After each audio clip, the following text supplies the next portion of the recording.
క్రీస్తునందు ప్రియమైన Calvary TV ప్రేక్షకులకు యేసుక్రీస్తు నామములో మీకు శుభాలు తెలియజేస్తున్నాను.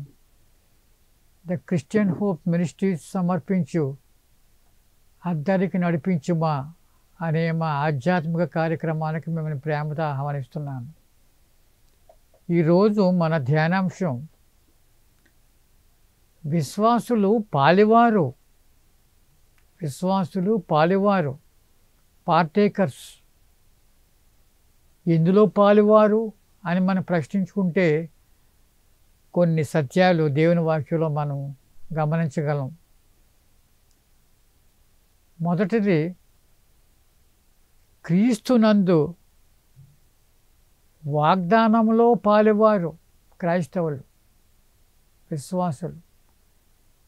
క్రీస్తునందు వాగ్దానములో పాలివారు అంటే రక్షణ వాగ్దానములో పాలివారు వారు. ఎఫెసీ 3:6 పౌలు భక్తుడు ఒక సత్యాన్ని బయలుపరుస్తున్నాడు. ఎఫెసీ 3:6 ఈ మర్మం మీదనగా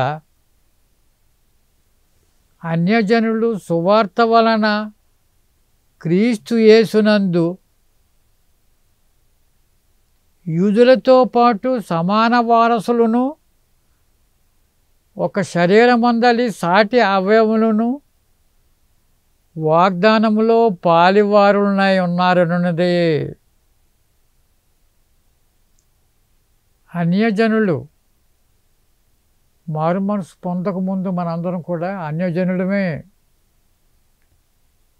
అని చెబుతూ, అన్యజనులు సువార్త వలన క్రీస్తు యేసునందు యూదులతో పాటు సమాన వారసులను, ఒక శరీరమందలి సాటి అవయవములను వాగ్దానములో పాలివారులై ఉన్నారని దేవుని వాక్యం తెలియజేస్తుంది.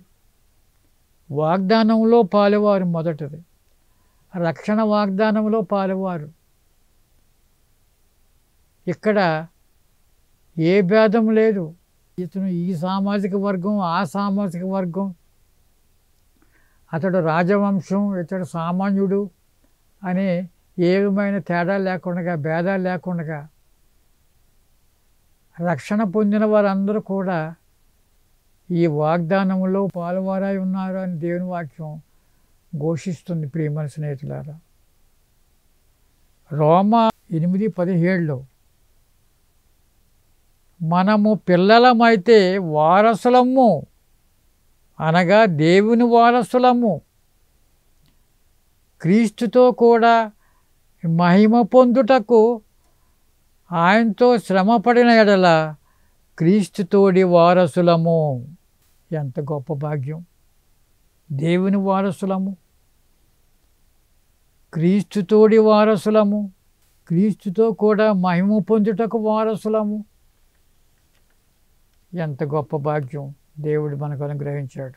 గలతీ 3:29 గలతీ 3:29 మీరు క్రీస్తు సంబంధులైతే అంటే క్రీస్తులో రక్షింపబడిన వారైతే, క్రీస్తును నమ్ముకున్న వారైతే, క్రీస్తునందు విశ్వసించిన వారైతే, ఆ పక్షమందు అబ్రహాము సంతానమై ఉండి వాగ్దాన ప్రకారము వారసులై ఉన్నారు.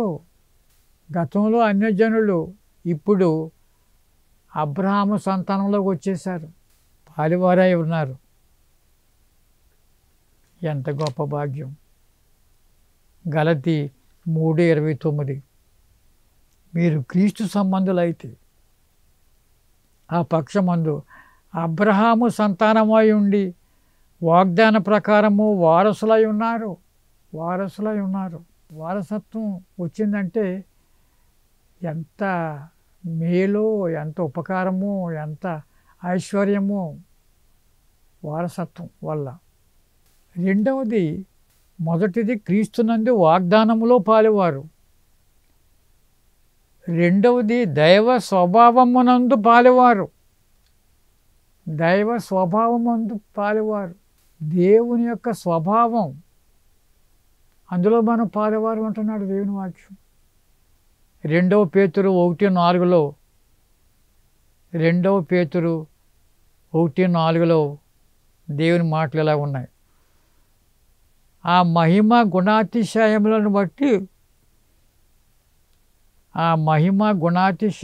బట్టి ఆయన మనకు అమూల్యములను అత్యధికములైన వాగ్దానములను అనుగ్రహించి ఉన్నాడు. దురాశను అనుసరించటం వలన లోకమందున్న భ్రష్టత్వమును ఈ వాగ్దానముల మూలముగా మీరు తప్పించుకొని దేవ స్వభావమందు పాలువారైనట్లు వాటిని అనుగ్రహించెను. ఎంత గొప్ప సత్యం! దేవ స్వభావంలో మన పాలువారై ఉన్నామంటున్నాడు దేవుని వాక్యం. నూతన జన్మ పొందిన మనము, మారు మనసు పొంది బాప్తిస్వం పొంది పరిశుద్ధాత్మ వరాన్ని పొందిన మనము దేవ స్వభావంలో పాలువారై ఉన్నాం. దేవ స్వభావంలో ఆయన ఇచ్చిన అనేకమైన వాగ్దానాలను బట్టి ఆ వాగ్దానముల మూలముగా దురాశను అనుసరించటం వలన లోకమందున భ్రష్టత్వమును తప్పించుకొనుటకు వాగ్దానాలు మనకు సహాయం చేస్తాయి. దేవ స్వభావనందు పాలువారగినట్లు ఆయన ఈ వాగ్దానాలని అనుగ్రహించాడు. ఈ వాగ్దానాలు, ఆ వాగ్దానాలను నమ్మాలి, మనం విశ్వసించాలి. రోమా 4:21లో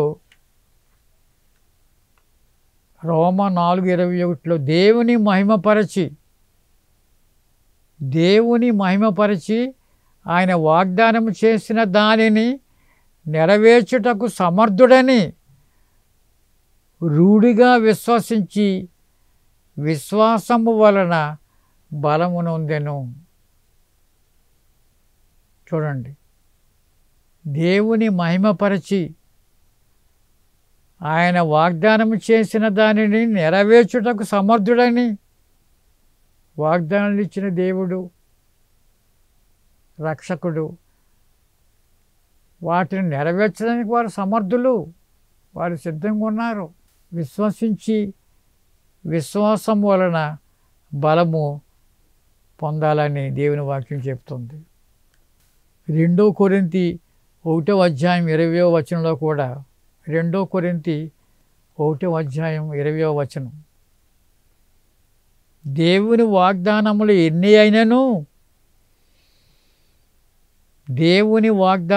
ఎన్ని అయినను అన్నీయు క్రీస్తునందు అవునన్నట్టుగానే ఉన్నవి గనుక మన ద్వారా దేవునికి మహిమ కలుగుటకై అవి ఆయన వలన నిశ్చయములై ఉన్నవి. దేవుడిచ్చిన అన్ని వాగ్దానాలు కూడా యేసుక్రీస్తులో అవి అవునట్టుగానే ఉన్నాయి. అంతేకాదు, అవి నిశ్చయములై ఉన్నామంటున్నాడు. తప్పనిసరిగా నెరవేరుతాయి. ఎవరైతే విశ్వసిస్తారో, నమ్ముకుంటారో ఆ వాగ్దానాలను. ఇందాక చెప్పినట్టు వాగ్దానాల ద్వారా భ్రష్టత్వాన్ని మనం తప్పించుకోగలము. వాగ్దానాల ద్వారా మనము దేవ స్వభావనందు పాలువారగుటకు అవి మనకు సహాయం చేస్తాయి. 3వది, తేజోవాసులైన పరిశుద్ధుల స్వాస్థ్యములో పాలువారు. తేజోవాసులైన పరిశుద్ధుల స్వాస్థ్యములో పాలువారు క్రైస్తవులు. కొలస్సీ 1:12, 13, 14 దేవుని మాటలు ఎలా ఉన్నాయి. కొలస్సీ 1:12, 13, 14 తేజోవాసులైన పరిశుద్ధుల స్వాస్థ్యములో పాలివారమగుటకు మనలను పాత్రులుగా చేసిన తండ్రికి మీరు కృతజ్ఞతాస్తులు చెల్లింపవలనని దేవుని బతిమాలుచున్నాము. తేజోవాసులైన పరిశుద్ధుల స్వాస్థ్యములో పాలివారమగుటకు మనలను పాత్రులుగా చేశాడు దేవుడు. పరిశుద్ధుల సమూహములో పాల్గొనుటకు పాలివారమగుటకు దేవుడు మనలను పాత్రునిగా చేశాడు. ఇంకేమన్నాడు? ఆయన మనలను అంధకార సంబంధమైన అధికారంలో నుండి విడుదల చేసి తాను ప్రేమించిన తన కుమారుని యొక్క రాజ్య నివాసులుగా చేశాడు. మనలను అంధకార సంబంధమైన అధికారంలో నుండి, మారు మనసు పొందక ముందు పాత జీవితంలో అంధకార సంబంధమైన అధికారంలో ఉన్నాం, మనం బంధకాల్లో ఉన్నాం. వాటి నుండి మనల్ని తప్పించి విడుదల చేసి తాను ప్రేమించిన తన కుమారుని యొక్క రాజ్య నివాసులుగా చేశాడు.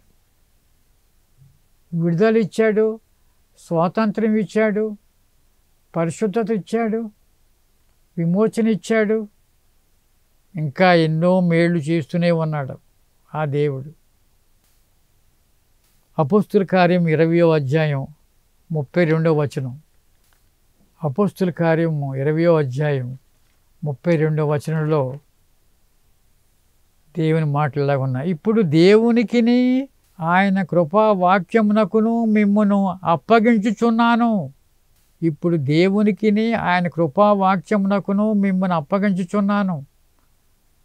ఆయన మీకు క్షేమాభివృద్ధి కలుగ చేయుటకును పరిశుద్ధపరచబడిన వారందరిలో స్వాస్థ్యం అనుగ్రహించుటకును శక్తిమంతుడు. క్షేమాభివృద్ధి కలుగు చేయుటకును పరిశుద్ధపరచబడిన వారి అందరిలో పాలు పొందుటకు, స్వాస్థ్యం అనుగ్రహించుటకు ఆయన శక్తిమంతుడు. అంచేత ప్రియమైన స్నేహితులారా, క్రైస్తవులు వారు పాలివారు, పార్టేకర్స్. క్రీస్తునందు వాగ్దానంలో పాలివారు, రక్షణ విషయంలో దైవ స్వభావమునందు పాలివారు, నూతన జన్మలో తేజోవాసులైన పరిశుద్ధుల స్వాస్థ్యములో పాలివారు, యోగ్యతలో. 4వది పరలోక సంబంధమైన పిలుపులో పాలివారు, పరలోక సంబంధమైన పిలుపులో పాలివారు. హెబ్రీ 3:1లో దేవుని మాటలు ఎలా ఉన్నాయి? హెబ్రీ 3:1.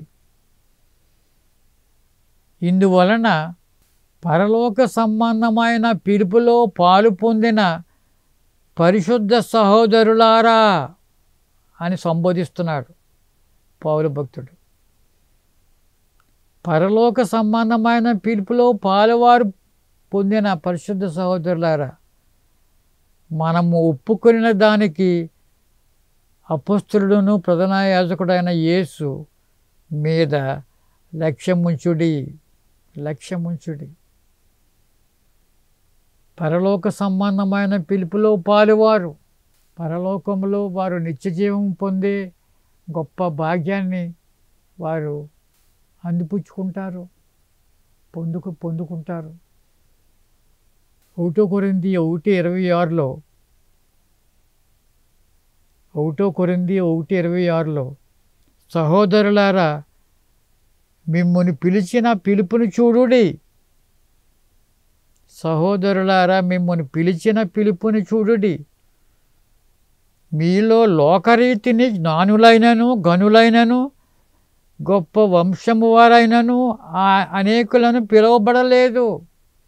ఆయన పిలుపులో ఎవరున్నారంటే ఎన్నిక లేనివారు, జ్ఞానము లేనివారు. ఆయన పిలుచుకుని ఆ యొక్క గొప్ప స్వాస్థ్యములో పాలువారిగా చేస్తున్నాడు. మిమ్మల్ని పిలిచిన పిలుపుని చూడుడి. మీలో లోకరీతిని జ్ఞానులైనను గనులైనను గొప్ప వంశము వారైనను అనేకులు పిలువబడలేదు. కానీ సామాన్యులు, ఎన్నికలేని వారు, పేదవారు, అజ్ఞానులు, వారిని పిలుచుకుని వారిని పరలోక సంబంధమైన పిలుపులో పాలువారిగా చేశాడు ఈ దేవుడు. గొప్ప గొప్ప భాగ్యం ప్రియమైన స్నేహితులారా. మొదటిది, క్రీస్తునందు వాగ్దానంలో పాలువారు రక్షణ విషయంలో. రెండవది, దైవ స్వభావమునందు పాలువారు నూతన జన్మంలో. మూడవది, తేజోవాసులైన పరిశుద్ధుల స్వాస్థ్యంలో పాలువారు యోగ్యతలో. నాలుగవది, పరలోక సంబంధమైన పిలుపులో పాలువారు. ఐదవది, క్రీస్తు శ్రమలలో పాలువారు. క్రీస్తు శ్రమలలో పాలువారు అంటున్నాడు. ఎలాగా? 1 పేతురు 4:13లో 1 పేతురు 4:13లో పేతురు భక్తుడు తెలియజేస్తున్నాడు. క్రీస్తు మహిమ బయలుపరచబడినప్పుడు, క్రీస్తు మహిమ బయలుపరచబడినప్పుడు మీరు మహా ఆనందముతో సంతోషించు నిమిత్తము క్రీస్తు శ్రమలలో పాలువారలై ఉన్నంతగా సంతోషించుడి. ప్రభు చేసిన అనేకమైన బోధలలో, అంతేకాకుండా శిష్యులు రాసిన పత్రికల్లో కూడా ఒక సత్యాన్ని మనం గమనించాలి. క్రైస్తవులు సువార్త నిమిత్తము, క్రీస్తు నిమిత్తము ఎన్నో ఇబ్బందులకు గురవుతారని, హింసింపబడతారని దేవుని వాక్యం తెలియజేస్తుంది. ప్రభువే చెప్పాడు యోహాను 16:33లో, ఈ లోకములో మీకు శ్రమ కలుగును, అయినను ధైర్యం తెచ్చుకొనుడి, నేను లోకమును జయించి ఉన్నాను.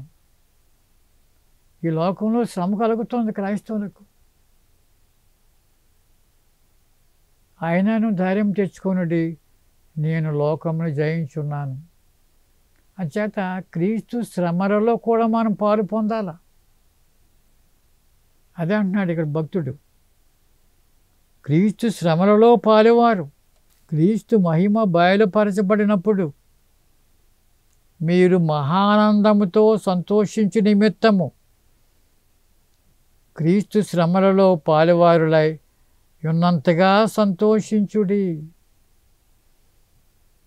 అపోస్తుల కార్యం 5వ అధ్యాయం 41వ వచనం. అపోస్తుల కార్యం 5:41. ఆ నామము కొరకు అవమానము పొందుటకు, ఏ నామము? క్రీస్తు నామము కొరకు అవమానము పొందుటకు పాత్రులని ఎంచబడినందున. ఆదిమ సంఘంలో క్రైస్తవులు ఎంతో హింసలకు గురయ్యారు. వారు మతాధికారులు, శాస్త్రులు, పరిసయ్యులు, అధికారులు వీరు సువార్తను ప్రకటిస్తుంటే చాలా అడ్డుకున్నారు, బెదిరించారు, కొట్టారు, తిట్టారు, దూషించారు, చెరసాల్లో కూడా వేశారు. ఇక్కడ పేతురు భక్తుడు తెలియజేస్తున్నాడు అపోస్తుల కార్యం 5:41లో, ఆ నామము కొరకు అవమానము పొందుటకు పాత్రులని ఎంచబడినందున వారు సంతోషించుచు మహాసభ ఎదుట నుండి వెళ్ళిపోయి ప్రతి దినము దేవాలయంలోనూ ఇంటింటను మానక బోధించుచు యేసే క్రీస్తని ప్రకటించుచుండురి. ఎన్ని బెదిరింపులు వచ్చినా, ఎన్ని దూషణలు వారు ఎదుర్కొన్నా, ఎన్ని శ్రమలకు గురైనా వారు సువార్తను ప్రకటించడం మాత్రం మానలేదు. వారు మానక దేవాలయంలోను ఇంటింటను మానక బోధించుచు యేసే క్రీస్తని ప్రకటించుచుండిరి. 1 పేతురు 5:10లో కూడా పేతురు భక్తుడు ఎలా తెలియజేస్తున్నాడు? 1 పేతురు 5:10, తన నిత్య మహిమకు క్రీస్తునందు మిమ్మును పిలిచిన సర్వకృపానిధియగు దేవుడు, తన నిత్య మహిమకు క్రీస్తునందు మిమ్మును పిలిచిన సర్వకృపానిధియగు దేవుడు కొంచెము కాలము మీరు శ్రమపడిన పిమ్మట తానే మిమ్మును పూర్ణులనుగా చేసి స్థిరపరచి బలపరచును.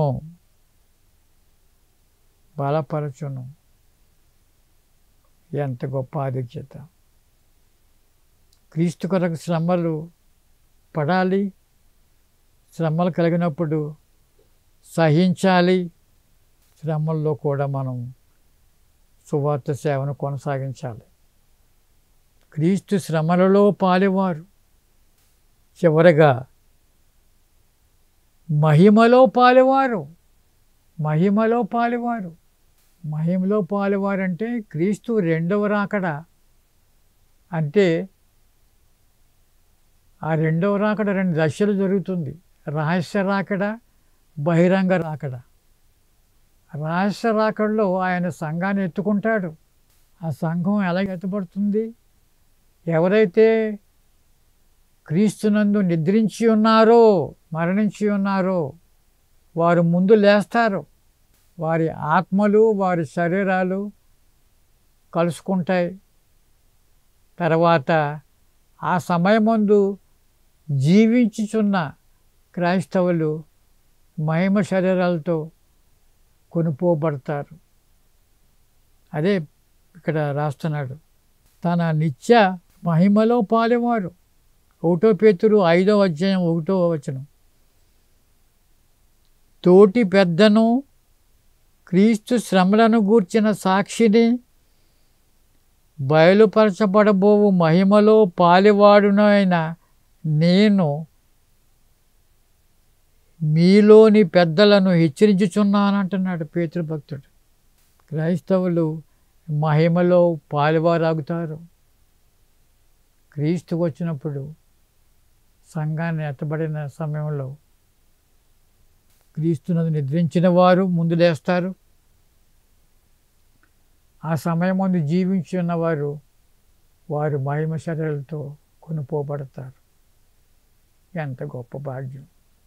ప్రియమైన స్నేహితులారా, మత్తయి 13:43లో యేసుప్రభు వారు ఎలా చెప్తున్నారు? అప్పుడు నీతిమంతులు తమ తండ్రి రాజ్యములో సూర్యుని వలె తేజరిల్లుదురు.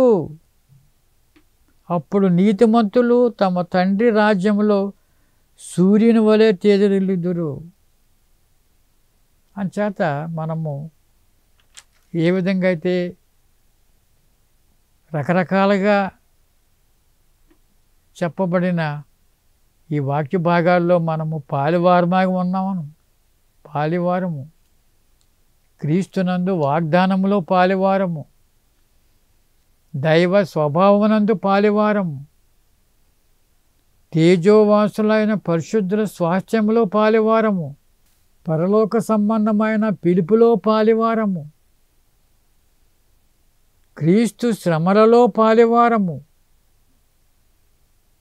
చివరగా ఆయన మహిమలో పాలివారము. దేవుడు ఈ మాటలను దీవించునుగాక. ప్రార్థించుకున్నాం. పరలోకమందున్న మా తండ్రి, మీ కుమారుడైన యేసుని బట్టి మీకు స్తోత్రం తండ్రి. యేసే క్రీస్తు ఆ నామం తప్ప మరే నామం రక్షణ లేవా దేవా, మీకు స్తోత్రములు. విత్తబడిన వాక్యాన్ని దీవించండి, వింటున్న వారిని ఆశీర్వదించండి. కల్వరి టీవీ యాజమాన్యాన్ని దీవించండి, సిబ్బందిని దీవించండి. వారి యొక్క కార్యక్రమాలన్నిటినీ మీరు దీవించి ఈ యొక్క ప్రసారాల ద్వారా, టీవీ పరిచర్యల ద్వారా అనేకులు రక్షణ పొందినట్టు మీరు సహాయం చేయమని యేసు నామములో ఈ ప్రార్థన చేస్తున్నాము తండ్రి. Amen, amen.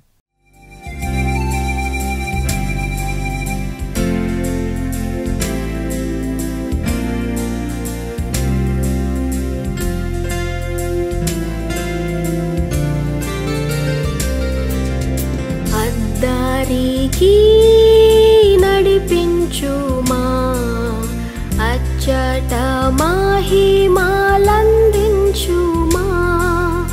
అద్దారికి నడిపించుమా, అచ్చట మహిమలందించుమా. దేవాసోత దీప్తిధారా, దీప్తిధారా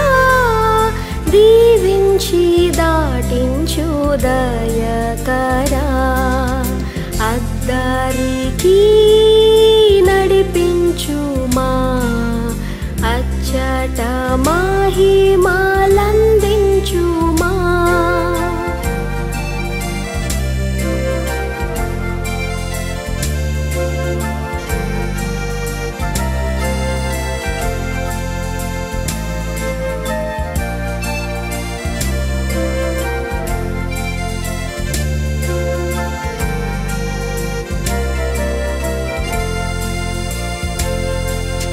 పెను తుఫాను మధ్యలో పెనుగులాడుతుండగా, పెను తుఫాను మధ్యలో పెనుగులాడుతుండగా, ప్రయాసమే రాత్రంతయు పోరాటమే బ్రతుకంతయు, దేవాసుతా దీప్తిధారా, దేవాసుతా దీప్తిధారా, దీవించి దాటించు దయకరా. అద్దారికి నడిపించుమా, అచ్చట మహిమలందించుమా.